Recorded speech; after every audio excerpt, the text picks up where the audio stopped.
سونے کا نظم نہیں، کھانے کا کوئی ترتیب نہیں، اور اسی طرح نہ کھیلنے کی ترتیب، نہ آرام کی ترتیب، نہ پڑھنے لکھنے کی ترتیب۔ تو ایسی صورت کے اندر وہ انسان پھر زندگی میں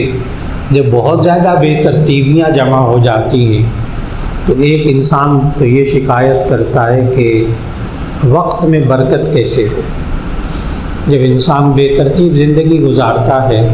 تو اس وقت کے وقت میں سے برکت ختم ہو جاتی ہے اور اس کی زندگی میں سے سکون ختم ہو جاتا ہے۔ اور اس نظم و ضبط میں جو خصوصیات انسان کے اندر ہوتی ہیں وہ یہ کہ کم از کم پہلے سے سوچ بچار کر کے کام کرنا، غور و فکر کر کے کام کرنا، پہلے سے اپنے کاموں کی ترتیب بنا لینا، کہیں سفر کرنا ہے اس